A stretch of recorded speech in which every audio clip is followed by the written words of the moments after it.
Hi everyone, welcome back. It's Christy. Let's make a soft cover journal in the style of Artymaze. I believe that she said she got her original inspiration watching the Tim Holtz ideology. I first saw this, I think it was Shabby Soul, and I think it's actually the same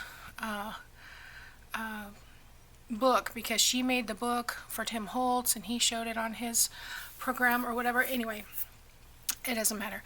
I love it. I loved how it came out. I happen to have the same.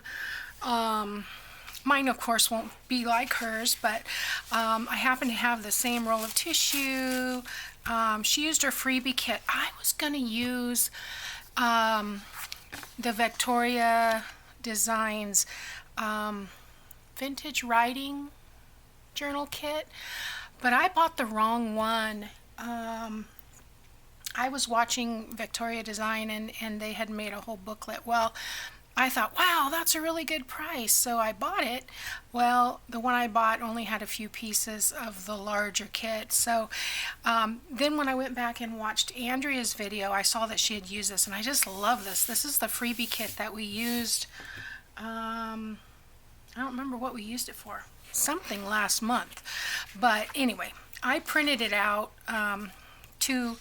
everything to a page on the 5x7 setting, and I'm going to use this because it's perfect. Like she said, the black and white flowers kind of mimic the flowers on this paper. So because I had such a hard time on the last journal with my what do you call this, canvas, I thought I'd try something a little bit different this time. So I've cut a piece approximately, well, I was looking for a 9x6, and it's a little over 6 and a little over 9, and I went ahead and coffee dyed it. I was hoping that would stiffen it up because sometimes the coffee dyed paper gets a little thicker, stiffer. I don't know what it is, but maybe that's something in the paper manufacturing that does that reacts to it. But anyway, so what I think I'll do is go ahead and attach a piece of coffee dyed paper to this, and then I found this lace. I don't even know where it came from, but I think I'm going to use that for my pockets across the bottom there, and then maybe I'll also use that for a couple of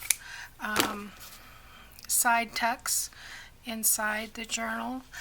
But one thing at a time. Let's get this together. So this side is going to be the coffee dyed, which will be the lining of the cover, and then I'll have this pocket here, and then on this side we're going to decoupage this right way around. No, that was the right way around. Look for the writing to be right side up. And yeah, I'm just going to decoupage that on. Now, I don't have clear gesso, so I'm going to have to skip that portion. But I think I'm hoping if I use enough Mod Podge, it's going to kind of add to the weight, but still leave it. I'm hoping it'll still leave it soft, because that's what we're going for, is the soft cover. So before we get this piece on though, and I'm wondering, this kind of feels, this side is rough, this side is slick, so I'm wondering how well it'll take the ink, because what I'm thinking is, can't find my piece that I was, and I don't know. Oh, this is a score where I messed up. Okay. I just want to see if it'll take the ink. Now, what did I do with the ink? There it is. Okay, and just maybe, because I know when I do the Mod Podge, it kind of makes this smear a little bit. And I kind of like that effect. Because this is really, really white. I would love to see this in like a,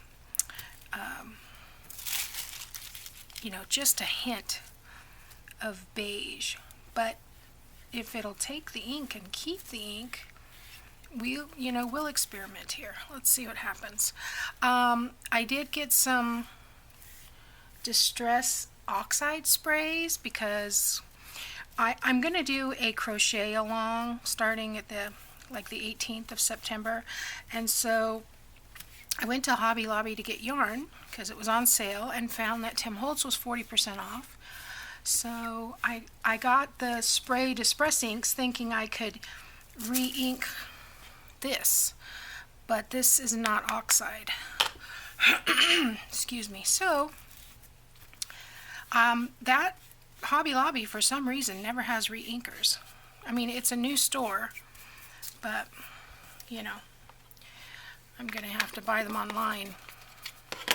So alright, so we'll see how that goes, and I'm thinking, I could even ink the back and get a totally different effect because it's gonna smudge or smear or whatever a little bit differently. I need to remember that this flower goes at the top. And okay, so let's set that aside for a sec. Okay, so let's attach. And this started tearing. I don't remember tearing. I thought I tore it, but I don't remember it being that crooked. So anyway, I'm going to glue on the yellow side. Ooh.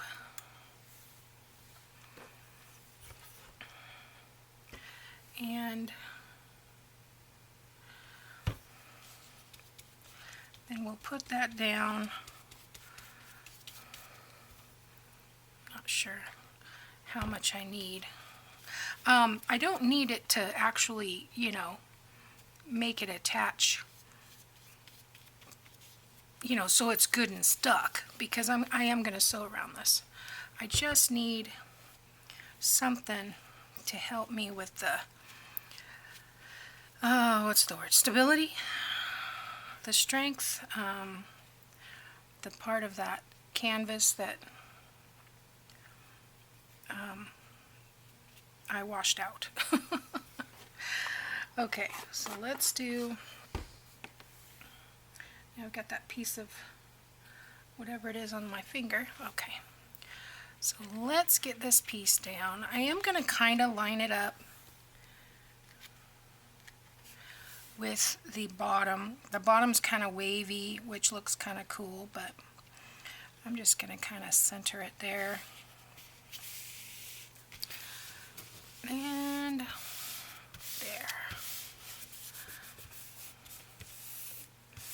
And then when I trim this, I'll go maybe, I'm going to sew it before I trim it, but in fact I'm just going to take that piece off because it's bugging me. I will probably, come about 1/8 of an inch out, but that'll be after I sew it. Okay. So, yeah, it's still soft, pliable. That'll work. Okay. So, I'm going to let this dry for a minute, and then I'm going to sew around this. And the reason I do that is because that will help me with the placement of the other piece. So let me go stick a heat tool to this, and I'll be right back. So I've sewn around the edge of this one. I dried it first. It's still bendy. Of course, it hasn't cured or anything. But now I want to place this. I need to decide which one I want to be the cover. I think I want it this way. And yeah. Okay, so you can barely see because I used a white. You can see the little black poking through where my when I'm using other fabrics, it does that. But I just want to attach this. Yeah, I trimmed it down so it's got about 1/8 of an inch all the way around, so that'll help me know where to place it as well. So I'll do half and then try to get it aligned, and then we'll see.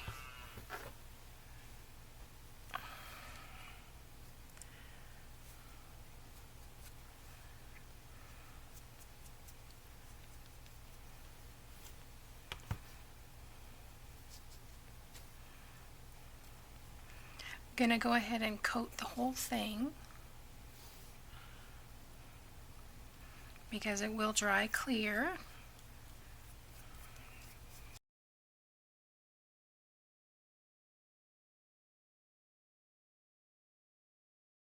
Probably should have brought out my non-stick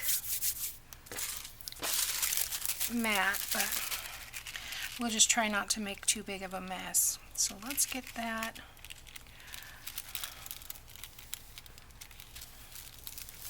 That looks pretty good, actually. Not too bad. Okay. Then let's get some more of this down.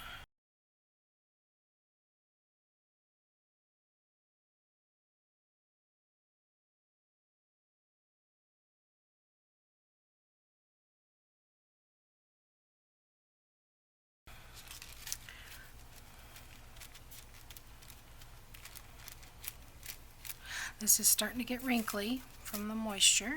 That's okay. It'll shrink back up when it dries. I can feel it coming through because when I'm trying to pull, it feels sticky. So I am going to go over the top relatively quickly. And that should move some of that ink around that I put on there.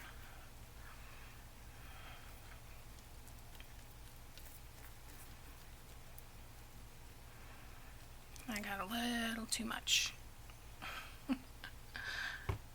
Let's put a little bit back in the jar. I'm not worried about it having any color in it. Everything I do is pretty much vintage, and I don't see a lot of color coming off of here, so. Okay.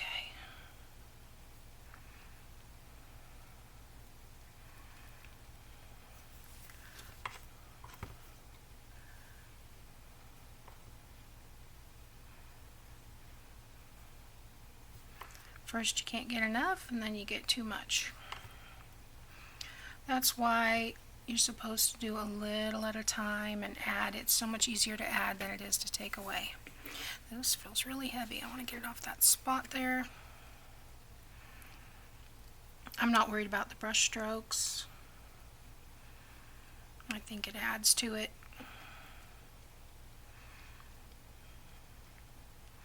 I think we're good. Starting to dry. So, okay.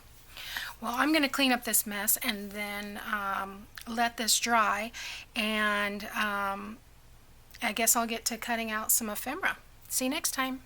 Thanks for watching.